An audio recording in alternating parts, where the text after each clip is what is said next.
આતંકવાદી હુમલા બાદ ભારત સરકારે અને ભારત સૈન્યએ આજે જ્યારે જવાબ આપી દીધો છે ત્યારે સરકાર ઈચ્છી રહી છે કે ગુજરાત સહિત સમગ્ર ભારત દેશના લોકોમાં સતર્કતા રહે, ખાસ કરીને સુરક્ષા લઈને જ્યારે પરિસ્થિતિ અનિશ્ચિતતા તરફ જઈ રહી છે ત્યારે કેવા પ્રકારનું જોકે ગુજરાતની વાત કરીએ તો અહીંયા બ્લેકઆઉટથી લઈને અમુક જિલ્લાઓની અંદર મોકડ્રીલનું પણ આયોજન કર્યું છે। ત્યારે અમારી સાથે ભાવનગરના એસપી હર્ષદ પટેલ જોડાયા છે, સીધી તેમની સાથે વાત કરશું। સાહેબ, લોકોની સુરક્ષા, લોકો સતર્ક રહે, સાવચેત રહે તે ખૂબ જરૂરી છે, ત્યારે મોકડ્રીલને લઈને કેવા પ્રકારનું આયોજન, કેટલા વાગે યોજાશે, ક્યાં યોજાશે? ભાવનગર જિલ્લા ખાતે આજે સાંજના સમયે ભાવનગર જિલ્લાના જે વ્યૂહાત્મક વાઇટલ ઇન્સ્ટોલેશન છે એમાંથી કોઈ એક જગ્યા નક્કી કરવામાં આવશે, ત્યાં મોક ડ્રીલનું આયોજન કરનાર છે।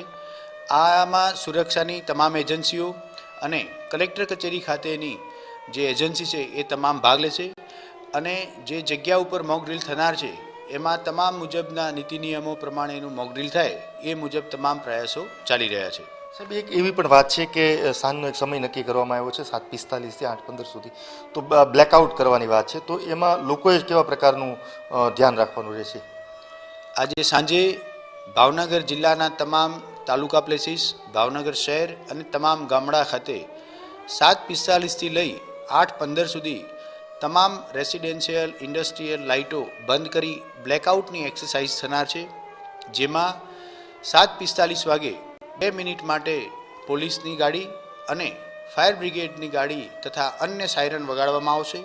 ત્યારબાદ 1 મિનિટ માટે આ બ્લેકઆઉટની ડ્રીલ પૂર્ણ કરવાના હેતુથી 8 અને 15 1 મિનિટ માટે સાયરન વાગશે। ખાસ મીડિયાના માધ્યમથી ભાવનગરના નાગરિકોને એ રજૂઆત, એ આહવાન છે કે આ સ્વયંભૂ આ નાઇટ જે મોક ડ્રીલ છે એમાં આપ જોડાઓ અને પોતાના ઘરની, દુકાનની, વ્યવસાયની તમામ લાઇટ બંધ કરી આ એક એક્સરસાઇઝ એમાં જોડાવવું જોઈએ। આનો મુખ્ય પર્પઝ કોઈ પણ પ્રકારની રિયલ સિચ્યુએશન ઊભી થાય એવા સમયમાં સિવિલિયન તરીકે આપણે કેટલા સજાગ છીએ, કેટલા ડિસિપ્લિનમાં રહી શકીએ છીએ એ ખાસ નક્કી કરવાનું છે। સાહેબ, આ પરિસ્થિતિ અનિશ્ચિત છે, કહી શકાય નહીં કાલે શું થશે, ત્યારે સામાન્ય નાગરિકે, પરિવારે, સમૂહમાં રહેતા લોકોએ, અલગ રહેતા લોકોએ કેવા પ્રકારની સુરક્ષાને લઈને, માનો કોઈ ઘટના બને તો કેવી રીતે સંપર્ક કરવો, શું થઈ શકે? લોકો ભારે દ્વિધામાં છે। જ્યારે કોઈ પણ અનિશ્ચિત ઘટના બને છે ત્યારે ખાસ કરી નાગરિકોએ પોતાની સાથે પોતાની જરૂરી વસ્તુઓમાં ખાસ દવાઓ સાથે રાખવી જોઈએ। કોઈ પણ પ્રકારની દુવિધા ઊભી થાય ત્યારે ભાવનગર જિલ્લા પોલીસ કંટ્રોલ રૂમ 100 નંબર અથવા જિલ્લા કલેક્ટર ખાતે જે કંટ્રોલ રૂમ ઊભો કરવામાં આવેલો છે એનો સંપર્ક કરી શકાય।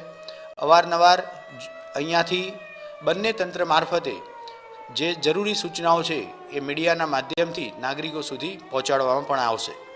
આ હતા ભાવનગરના એસપી હર્ષદ પટેલ સાહેબ। તેમનું સ્પષ્ટ કહેવું છે કે આવનારા કલાકોની અંદર જ્યારે સાંજના સમયે બ્લેકઆઉટ પણ થવાનું છે ને મોકડ્રીલ પણ યોજાવાની છે, સરકાર તેનું કામ કરી રહી છે, પણ હરેક ભારતીય પોતાની પણ જવાબદારી સમજવી પડશે। નૈતિકતા સાથે આ પોતાના જે કાર્યક્રમ કે સરકારની જે સૂચના છે તે ચુસ્તપણે પાલન કરવી ખૂબ જ જરૂરી છે। કેમેરા પર્સન રાજેશ રાઠોડ સાથે અજીત ગઢવી, TV9 ભાવનગર।